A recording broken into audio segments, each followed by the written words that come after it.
Hi, welcome back to Behind the Lines. I'm Lynn Saturnow with my co-host, Bob Greenberg. Bob, tremendous time in Hershey this week, huh? Yeah, it was one of the more amazing games we've ever seen, with Kennedy Catholic winning a 10th state championship and their fourth in a row, and West Middlesex really battling to the end against a really high quality opponent, and felt like they had a chance to win that game. And I think when you leave Hershey, at least knowing you had a chance and you could compete, and maybe you just got to get a little bit better, then you can't feel too bad about that. So no question, it was a great weekend and really a great way to close out the winter sports season. Yeah, then Kennedy, to go 2 overtimes like that, win 64-62, and that game could have turned either way in those overtime periods. I mean, there were plays that could have been made, weren't made, defensive plays. Oscar Shoeboy rose to the top. He showed why he's an All-American. Well, yeah, he put on one of the great performances, I'm sure, in that arena's history.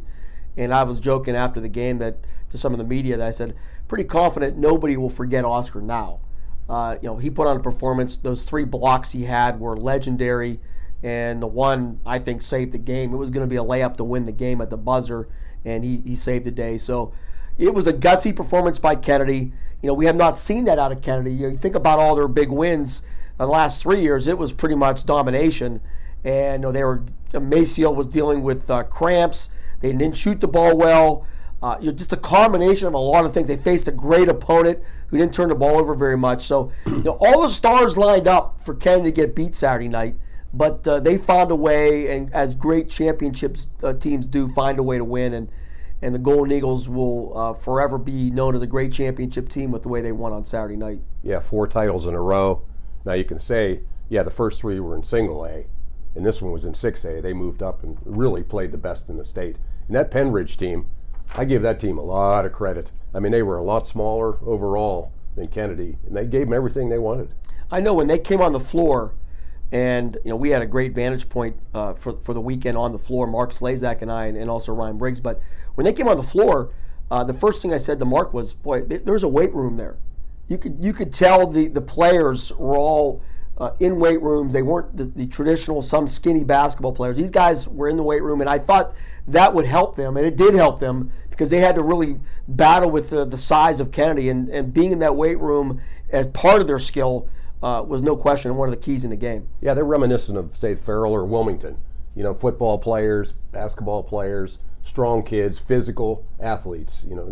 That's what made that a great game. And I also felt the game was, talking to their coach, their team had nothing to lose. I mean, this was a dream for them. They had no expectations this year outside of maybe winning their league title. And you look at Kennedy, their expectations were to win a 6A championship. So the pressure was on. I got some words that there were some emotions at their final practice on Kennedy's side, and so you kind of felt like the pressure was building on Kennedy to try to finish this off. They knew what was at stake, and if they did not win, that potentially could have taken away a little bit of what they'd done in the past. They were a good single-A team. So I think the pressure got to Kennedy, but even for how bad they played, it was no question one of their worst performances of the year. They found a way to win, and I think that says a lot about how great that team is. Yeah, there's no doubt about that, and the coaching too. Of course, we would have bashed Rick if they'd have lost. No, just kidding. But Rick Mancino, he's been part of that Kennedy program. He was on their first state championship team in 1986, scored 25 points. Now, as a head coach, he's taken them to 4 straight titles. What more can he do? He's had a great career. One of the great stories I heard over the weekend was, and I never knew this because this was before I even started, back Rick Mancino in his junior year in high school, you might remember this, Kennedy lost in the Western Finals that year, and Rick Mancino did not score a point and was crushed over that and said he would never let that happen again. Right. And the next year he scores 25 and helps them win the state championship. And I said this the last time we did this show, that Rick Mancino is a special guy for this program. And not many coaches could go into that environment. They have a lot of talent, there's no question about that. But it takes a special coach to be able to manage that talent. And 4 state titles in a row has proven that Rick Mancino is a pretty special guy. Yeah, he's going down in history as one of the top coaches. There's no doubt about it. You had a chance to interview Rick after the game. Let's take a listen. Rick, how's your heart right now? it's beating fast, but very, very proud of very, very proud of our team. I mean, this is all year I've been saying it's a players team. You know, we did some things, but our coaches, you know, when you have player coaches like Mancino out on the floor and Oscar, you know, there was no panic. I was just telling the other people in the locker room, and we were just playing sloppy, and our players stepped up in the locker room and said, guys, just slowly, we got to come back, and we just got to go one thing at a time. And obviously, you've been saying it the last 48 hours how good this team was. Yeah, somebody's going to listen to me. I know these players don't listen to me, but, you know, we watch the teams, and I know people look at our team and things like that, but that team that we played was absolutely unbelievable. And we're just proud. We're 6A state champs. Very happy for these guys, and it's all about them. Coach, you obviously knew early on this game was going to be different than the other ones you played. This team, that zone was tough, and obviously got some very strong and talented players. Yeah, you know what? We watched the films on this team, and we knew they were going to try to slow it down. We were hoping to get a lead. We started out 4-0. I was hoping if we could get a bigger lead, and then we could maybe make them play us man and stuff like that. But then we just kind of made some mistakes, and we got them. They got the lead on us. They started making some shots. They started dictating everything they had to do, and that's a tribute to them. They were very good. I watched them, and that's why I stay up all night watching them and being miserable, because I saw them, and I saw flashes of the Kennedy, other Kennedy teams that won state championships in the past. I mean, very fundamental. I mean, you watch a team when they block out, you know they're a good team. That team blocked out so well, and they limited us to one shot. It seemed like a lot, and that's our strength. But we knew they were going to be very good. I think at one point you were 3 for 23 from three-point land. Well, that was probably a little bit better than our foul shooting, I think. We can laugh about it now, but.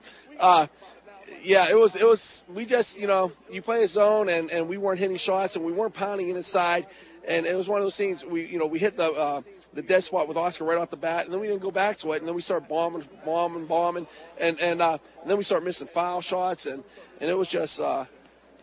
We're very fortunate. I don't know how we won this game, but we did, and you know, Mancino going down with the cramps. But you know what? He came back, and you know, here's the end of the night was. We told him to miss that last foul shot. He made it. He looked at me. I go, that kid would have made a three-pointer. Oh. This will be one you'll remember for a long time, I'm sure. Yeah, you know what? We joked around, me and my coaches, years ago. We won a double overtime game in the third, or the Constellation game in District 10. And we're like, man, that game, those kids are going to remember that for the rest of their life. Now, these guys, think about this.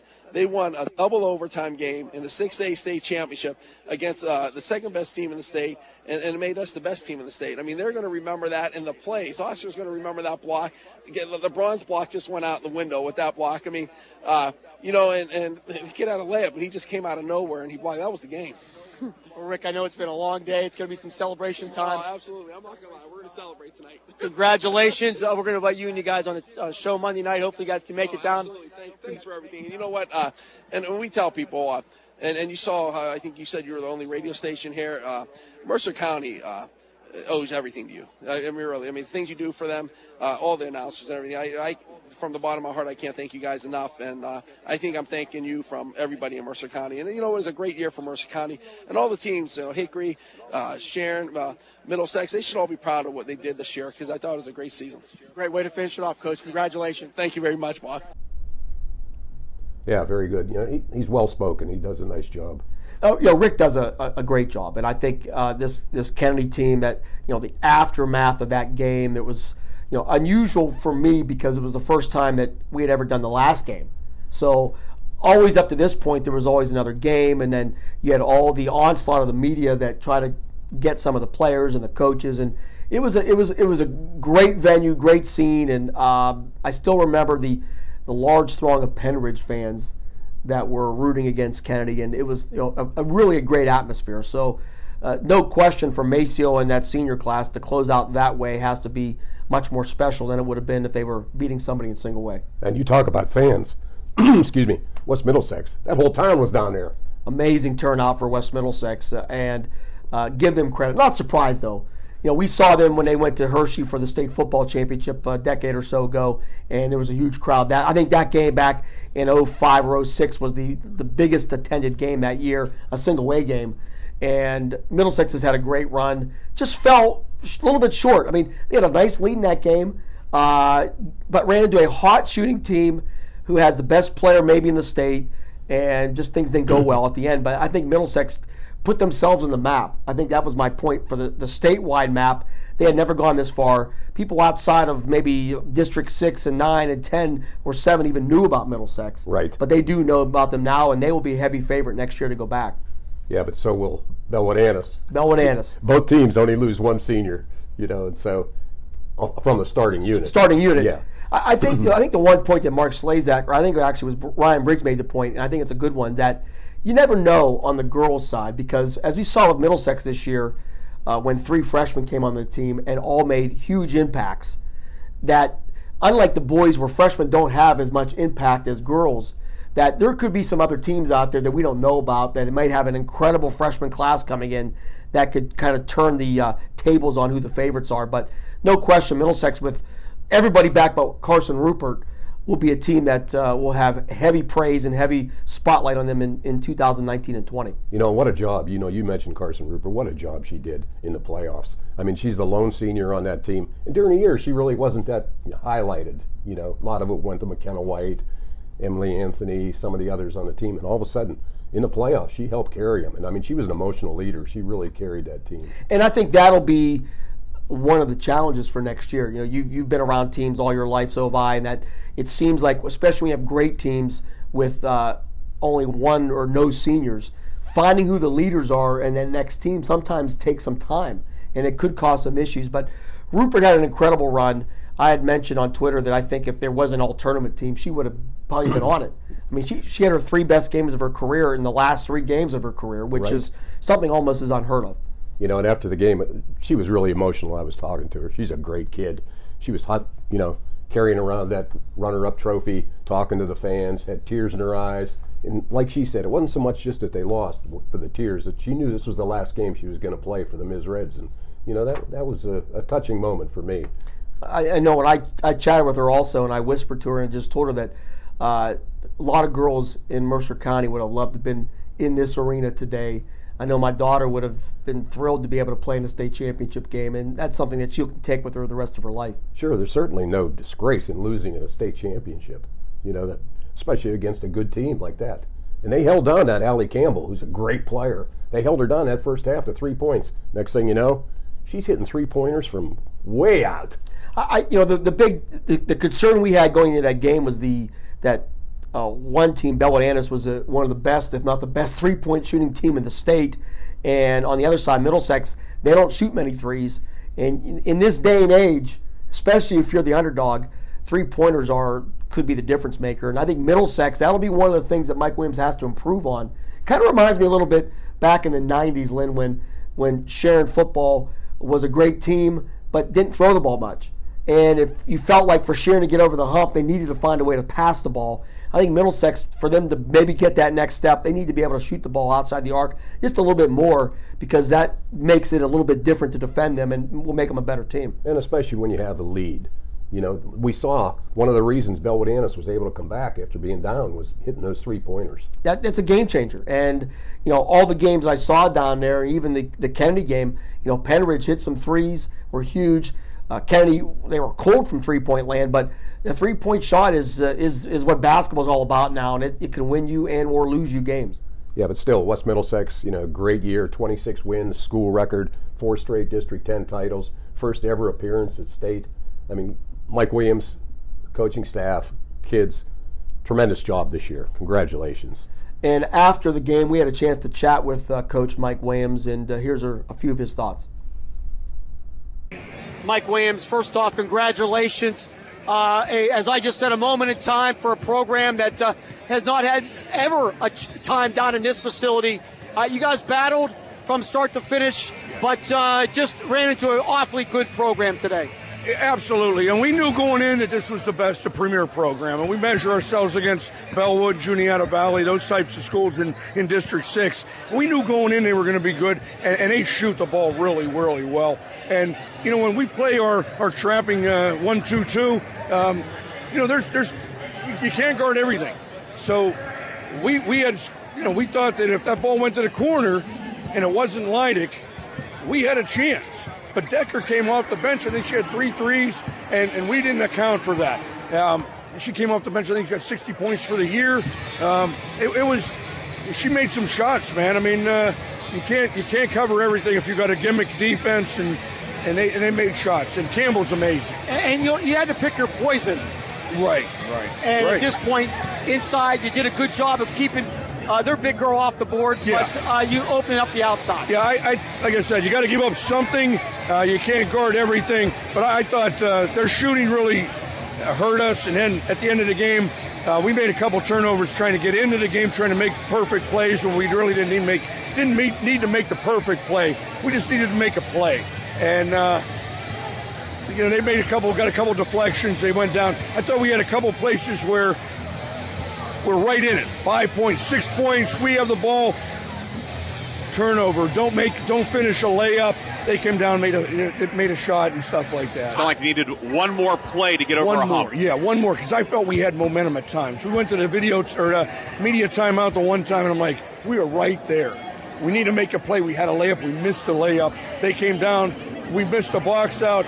They kicked it back out. Girl hit a three, and it was like, back up to 8 again, Anyway, listen, man, look where we are, The state runner-up. Man, how about it, right? I felt that in the first half that you guys probably could have been up more than you were, and then once they got hot shooting, it was trouble. Yeah, I think that we had that 7-0 jump on them. I thought it could have been 11, but I thought we did some. I think we got a little bit. Not selfish, Too many turnovers. Yeah, we turned it over. I mean, we're trying to make that perfect pass instead of just delivering the mail and making those plays. Can I get one of those? Yeah. Thank you. And thank you, buddy. I just think that I'm just so proud of these kids, man. I mean, look at how many we brought 2 buses down. We graduated 65 kids this year. Brought 2 charter buses down. We're putting we got 3 banners going up this year. Somebody has to lose. I wanted it to be us to win, but Mike, talk about this team and your lone senior. And have you seen anybody ever step to the level she has played these playoffs? Carson Rupert is absolutely the heart of this program, this team. She kind of was pretty good during the season. I mean, but nobody really noticed her. We all noticed it. Always guarding the best kid, always getting on the floor, doing all those things. But she's been amazing during the playoffs, particularly in the state tournament. I'll tell you what, honestly, I wouldn't be surprised if down the road that she could get like a fourth-team state thing, because people got to see her in the state tournament. 15 points, 17 points. What'd she have today? 14, 15, 13. Yeah. Played her butt off.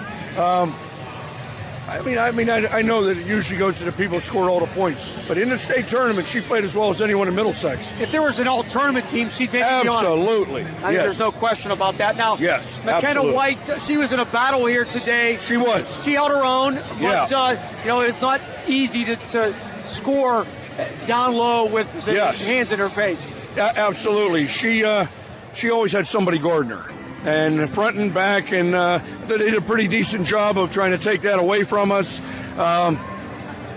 We didn't shoot the ball particularly well either. But then again, we didn't have good looks. I thought they did a better job than I thought they were capable of on the defensive end. I think that they really did a nice job of closing out on our shooters. Hey, Mike, congratulations. Thank you, guys. Thanks, Mike. Thanks for all you guys do for the girls. Thanks, Bob. That was nice. You know what else was nice? Mike's wife was able to get on and officiate a game down there. Yeah, Leanne Williams was got the incredible honor, and made it unique because I didn't know what was going to happen, but it was one of the unique situations where Mike actually stayed overnight because Middlesex played at noon, and then Leanne refereed at 6 o'clock on Thursday. So Mike stayed around, obviously, to support his wife, but the team went home. So it would have been a little bit unusual if they would have won the state championship and had their parade with the head coach still being in Hershey, but I think everybody would have understood. Oh, no doubt about it. The only unfortunate thing was Mike had to bunk in with 4 officials in the hotel. Not really. No. Tough break there. Yeah. But it's been just a super year of basketball, not just the state finalists. I mean, we had a great year with all these teams. It might have been one of the best ever, I think. Well, yeah, you look at, we had Hickory and Sharon that were right there. And after what we saw in Hershey, Sharon was, a play here or a play there, they could have easily been a state champion. You look at Farrell, they lose to Bishop Guilfoyle, who gave Mass Civic and Sciences all they could handle and had a chance to win that game. So Farrell was right there as well. So, I mean, not just teams that got there, but our teams that were on the doorstep. You had Hickory that had their best year maybe in school history outside of the state finals in 60-61. So many great teams, and it looks like next year could be pretty good. I don't know if we'll be as good with as many teams, but still, we have some high-quality teams coming back next year, and I wouldn't be surprised if I'm heading back to Hershey for the 6th straight year. Yeah. That would be unprecedented. I usually don't cover basketball, but since they were split days, I went down and covered. And Bob Lombardi, the executive director of the PIA, came up to me and he says, "Lynn, weren't you just down here?" And he said, "You might have to move down here." I said, "I don't think that's going to happen. I like it right here in Mercer County. Well, we have great athletes." Great athletes. And the only thing that came out of my weekend down there, Lynn, was there were some discussions. I think it might bode well, and we'll find out more probably in the summer, that it appears all the districts are on board now, that they're all pretty much in agreement that these crossover games are no good.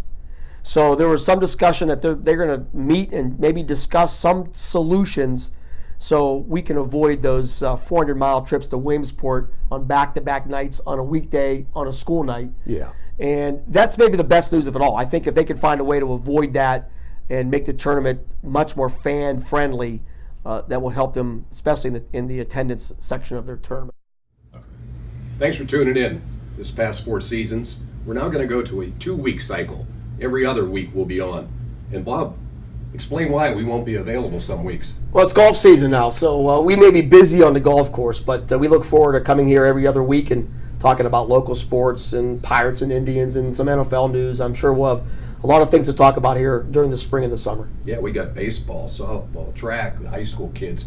Some great accomplishments are going to be going on this whole spring season. Yeah, this has been an incredible year, so I would expect nothing less out of our spring teams to kind of finish off what might be one of the best years in Mercer County history. Thanks for tuning in. See you in 2 weeks.